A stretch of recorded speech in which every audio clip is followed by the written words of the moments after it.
Hey guys, welcome back. I hope you are having an amazing day. Let's get right into the stories. The first one is an entitled People story. It had been yet another long day. As I sank into my chair on the back patio, I let out a heavy sigh. All I wanted was to sit back and relax in the peace and quiet of the evening. But it seemed like peace was a luxury I hadn't experienced in a while, not since Karen moved in next door. My neighbor Karen had always been a handful, but lately she had been getting more disturbed by the day.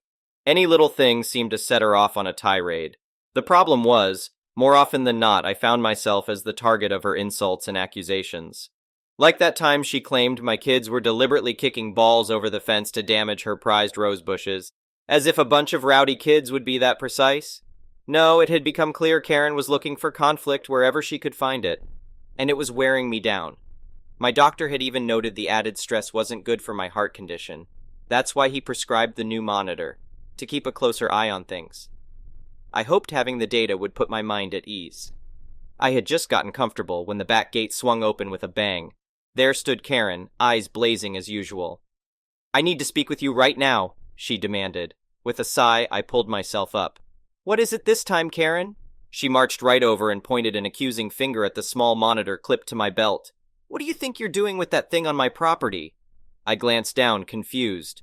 As far as I could tell, both my feet were still firmly planted in my own yard. "It's not on your property, and it's my heart monitor from the doctor." "That's a lie," Karen spat. "I saw it rolling across the line when I was doing some gardening, which means it's mine now." She lunged forward and yanked it off my belt before I could react. "Hey, give that back," I cried, shocked by her audacity. "It's a medical device, you can't just take it." But Karen was already turning away, monitor in hand. "I'm calling the police. We'll let them settle this trespassing issue." I felt panic rising in my chest at the thought of being without the monitor. Lord knows what might happen to my heart if something went wrong without the doctors monitoring it closely. I had to get it back one way or another. Thinking fast, I lunged after Karen and grabbed her arm. "Please, I need that." We struggled for a moment before the monitor flew from her grasp. In an instant, we both darted after it, but Karen was quicker, snatching it up first with a gleeful cackle. "Now you've assaulted me!" she shrieked. "The police are coming and I'm suing you for everything you've got!" She whipped out her phone to make the call, still clutching the monitor tightly. At that moment, 2 police cruisers pulled up, lights flashing. Thank God the neighbors must have called about the commotion. I rushed over to explain what was going on as Karen ranted hysterically in the background. The officers listened patiently before turning to her. "Ma'am, we've had several complaints about you harassing the neighbors. Now hand over the property before we have to arrest you for theft." Their stern words gave Karen pause. With a scowl, she relinquished the monitor. One of the officers handed it back to me. "You let us know if she causes any more trouble. We'll be watching her closely." They ushered Karen inside as I breathed a sigh of relief. It seemed peace had finally returned, at least for now. But I had a feeling this wouldn't be the last of Karen's shenanigans. Only time would tell what she might dream up next. The next one is a pro-revenge story.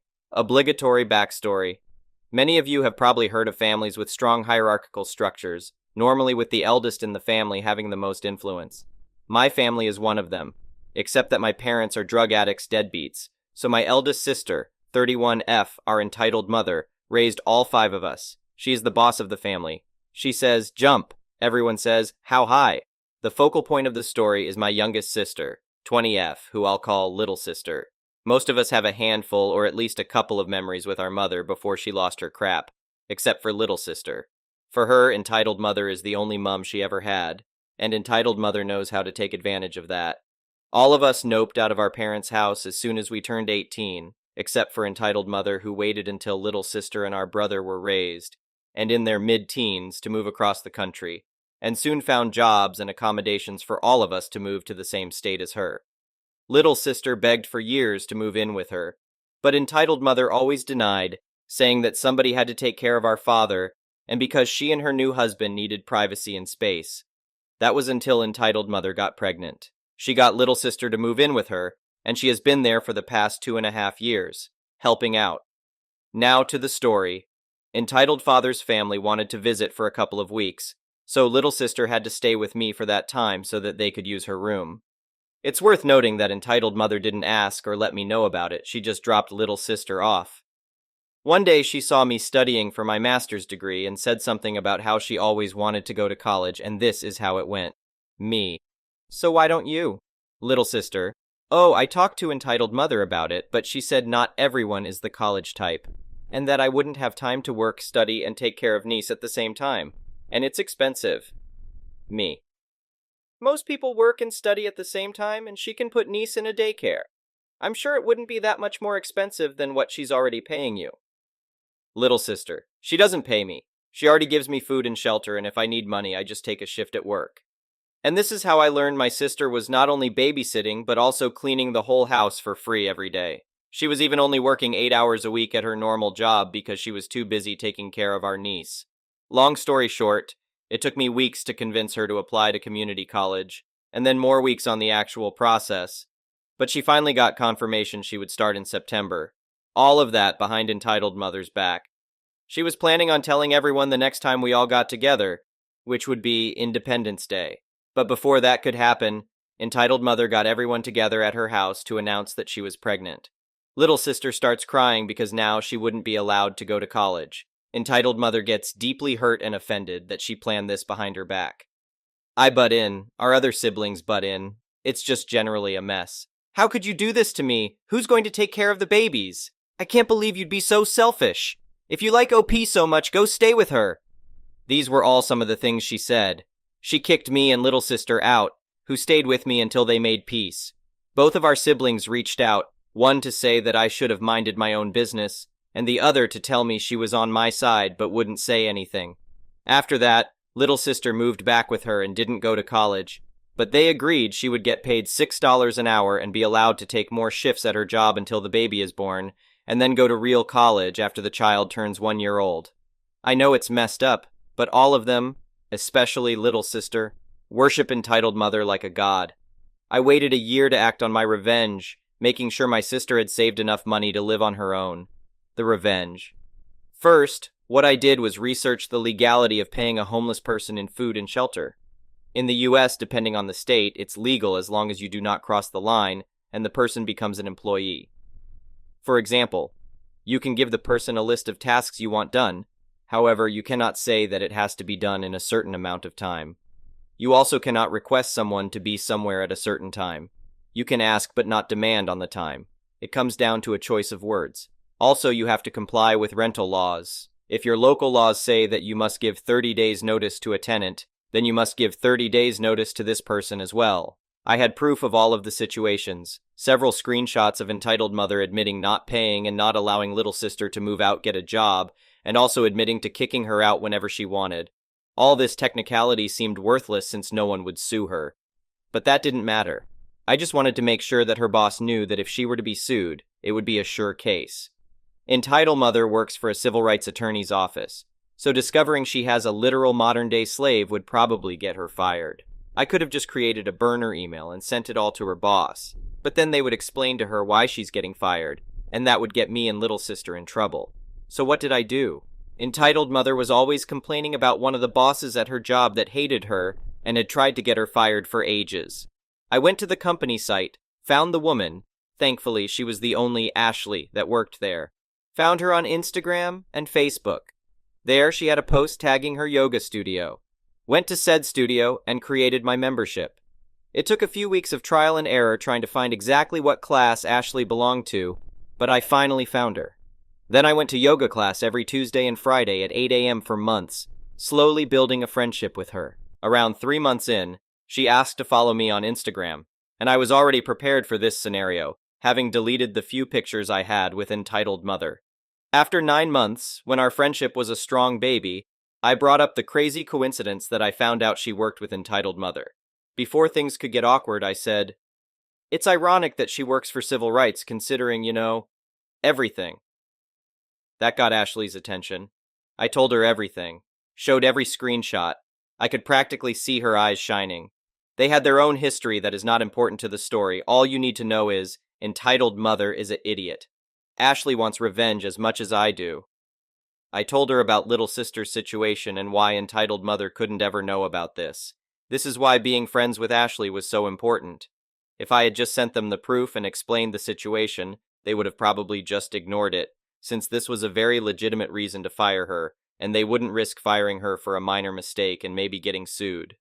I sent her the files with her promise that entitled mother wouldn't hear about this, but she needed it to convince the other owner, who was the reason why she wasn't fired yet.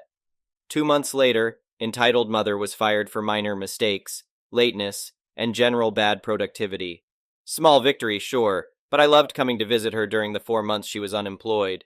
She was looking so tired and miserable all the time since she had no money to pay for a babysitter, and little sister is away at college, so she actually had to take care of her children. The next one is a petty revenge story. My husband and I bought a franchise. At the time, I was working at another job while my husband was taking over the business, and no one in the network had met me yet. On the day before the takeover, my husband, the previous owner, and the company's area manager were doing a final check and stock take in the store during business hours. I was meeting them in the store after work to go over the finals with them and meet everyone, as I would eventually be heavily involved in the business, payroll, accounting, and HR side of things. I should add something important. Taking over the business meant that we could choose to keep the current staff on, or we could choose not to and hire new people without any legal repercussion. As of the moment I walked up to the store for the first time, all of the current staff had been told by the previous owner that their jobs were safe. We didn't want to fire everyone who knew the job to replace them with unskilled people. That's just silly. All they had to do was meet us and obviously make a good impression. I walked up to the front counter, it is a retail food business, and smiled and greeted the sales team member Karen. I later found out Karen had been working in this particular store for about 6 years, and had been with the brand for approximately 9 years. I was met with a glare and a sour look, and would you believe it? No greeting, not even a basic hello. Now Karen didn't know who I was, and for all she knew, I was a regular customer coming to buy a product. I was immediately annoyed at this, but still with a smile on my face, I introduced myself. Nothing. She continued to glare, didn't introduce herself, or even attempt to crack a smile. She still didn't say hello. I was now extremely annoyed at how rude Karen was, and working in customer service for years myself and having taught it as a profession, and being, a decent human, I was shocked that someone with her demeanor still even had a job. I then quite abruptly told her to let me in because I was one of the new owners and was expected to be at the meeting in the store. With a huff, she opened the door and let me through. She still couldn't even crack a smile or be remotely polite to me, which pissed me off even more because she was expecting to be kept on with us. After a few minutes talking to my husband, the area manager, and the previous owner, I told them that that level of service wouldn't be accepted in this store and that we would definitely not be keeping her on. My husband agreed 100% and it was decided. On my way out and as the store was closing, I said goodbye to good old Karen and casually dropped in, "It was lovely to meet you today, Karen. However, we won't be keeping you on at this store, so please ensure you take all of your belongings when you leave. Have a great night." Karen was visibly shocked, and the joy of watching her face drop, realizing she no longer had a job, was blissful. My husband stayed until after closing to make sure Karen didn't do or take anything she shouldn't, and I skipped merrily back to my car. Enjoy unemployment, Karen. The next one is a malicious compliance story. I work at a hotel. I'm on the graveyard shift, and we have a continental breakfast from 6, 9, and my shift ends at 7, so I'm in charge of setting up the breakfast. It's not a big deal. It's a smallish hotel and a small breakfast, but we do have waffles and a couple of waffle makers. Basically, guests come in, they get their batter out of a dispenser and make their waffles, so they're fresh and hot. We have 2 seasons where I live, winter and construction season, and we get work crews that stay at the hotel on the boss's dime, and then go out for whatever job they're working on. We very frequently get this one crew of guys. They're great guys, they're polite, and they don't leave the breakfast room a mess, but their shifts start super early in the morning. We also get hunters who are in and out before 6, so I usually have everything set up by 5:30 for them. I say usually because I'm only human. Sometimes I'm running late, it happens, but I'm never more than 5 minutes after 6. The workers and the hunters are super chill about it, they get it, and they don't complain about waiting a couple of extra minutes. I also feel the need to add that the foreman is amongst them, so he's eating when they are. So one day I'm running a little late. I got caught up with what I was doing and kinda lost track of time, so I was rushing to get everything set up while the guys are patiently waiting in the lobby. In enters Karen, who sees the time, sees the breakfast isn't ready, and decides to yell at me for it, saying that the sign says breakfast is from 6, 9, and should be started exactly at 6. I tried to keep working while talking to her so I could get the breakfast ready, but she decided that was rude, so I had to stop what I was doing and stand there with her yelling at me until she ran out of breath and I could finish setting up. Karen complains to the manager. I get a verbal warning that I have to have breakfast open by 6, as I was about 15 minutes behind because Karen was yelling at me when I would have been less than 4 if she'd let me finish. Well, Karen was a stayover, and she was in the next day before 6. The manager refunded part of her stay under guest satisfaction, and I think she was hoping to find me doing something wrong so she could get another refund, but I was on my game and had everything set up by 5:30 like usual. She came in before the workers and saw me sitting at the front desk and sneered about me being lazy when I should be setting up breakfast. I told her the breakfast was already ready to go as the construction workers are entering, but I stand and walk over to block the doorway to the breakfast room and told them that I couldn't let them in because the manager said I had to start the breakfast at exactly 6 o'clock, so I couldn't let them back until then. And as I'm saying this, I'm looking directly at Karen.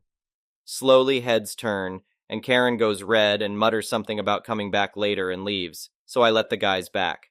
They said it was funny, and like I said, the workers have had to wait a little after 6 before with no problem, and the foreman was there. To be clear, if I thought this stunt was going to cost them their breakfast, I never would have done it, but I knew that wasn't going to be a problem. I didn't see Karen again, so either she didn't come back, or she returned after I left, but either way I didn't hear another word from the manager about it. You want your breakfast at 6? You're going to get your breakfast at 6. The next one is an entitled people story, so I'm financially okay. One of my closest friends' backyard to 13 KSF house has a tennis court rich. We went to college together and have been incredibly close friends for 20 years. His kids call me their uncle. I was in his wedding party. I spoke at their wedding. I can go on. It's important to note we were also broke together. As broke as 2 kids at a private university not taking out loans could be. Mom and Dad paid the tuition. Beer money was on us. Here's the issue. He took up golf. I've played for years and will play at the local courses and spend up on bucket list trips. Pebble Beach, Streamsong, Ireland. He joined a nice country club. Whenever I text him to play golf, he always says, meet at my club. After 5 or 6 times, I told him that between guest fees, $200, and caddies, $120, it's a little pricey and to let me find a nice course to play that doesn't hit me so hard. We try to play 2 times a week, so you can see how that adds up. For reference, I would end up at a course that's about $70. His issue is he can't always make a tee time. His club is first come first serve, which works given his profession. He just can't always make it to tee times. So it's basically his club or bust. He also laughed at me and said, don't be weird. I always offered. He just picks up the tab every time, never complains. I gave up offering to pay because it felt like Groundhog Day. He asked me for little favors, I think to make me feel good, like, hey, on your way to the house, can you pick up takeout? Or grab the kids from practice, etc. Now though, whenever I text him to play golf, it's become a given. His club, his treat. I found out from his wife he was going club shopping, so I got him a gift card for a putter. A Scotty Cameron is $500, so it did cost me a real number by my standards. The math isn't even close to fair. I feel like I am inviting myself to his club, his treat, when all I want is to kick it with my buddy. I would play the $12 Muni with him. Is this sense of entitlement in my head? How do I make sure he never ever gets that impression? If y'all were him, would you wonder why I stopped offering to pay? It's literally because this has gotten us nowhere and having the same convo over and over is annoying. I am a neurotic mess in general. Is this something to add to it? Update. I went to his house to hang out yesterday, and after a few hours, I was leaving to go home, and he mentioned playing golf.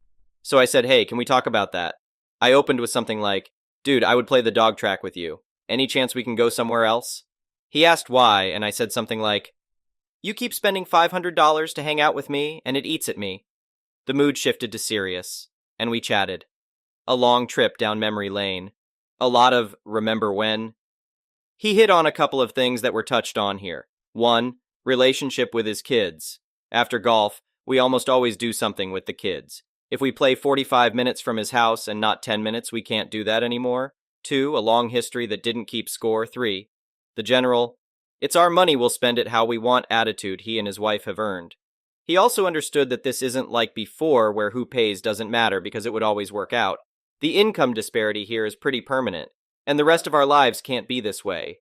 He said he gets it, but he won't budge on the golf because convenience for him is the only way he can even play. Again, that he can't ever commit to a precise time to show up is a fact, not an excuse, and everyone in his life just accepts it. He said he'll let me win the credit card fight a little more in general when it's just us, but still wants to pay even if I won't let him.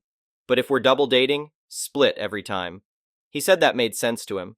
We agreed the kids didn't need to see Daddy paying for their uncle all the time, so we agreed no more dessert in the restaurant. We'll always go somewhere else, and I'll always pay for everyone's dessert. Long and short is an open, honest, long conversation got to the root of it. He is going to be more sensitive to perception around outsiders, but the just us stuff is going to be something I have to accept.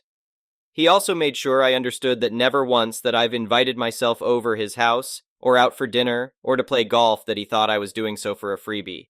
He pointed out a couple of people who certainly do and made clear it's not the same, and he would call me on it in a second. That was comforting. Thank you for watching. I would really appreciate it if you could like the video and subscribe to our channel if you haven't already. We'll see you again tomorrow.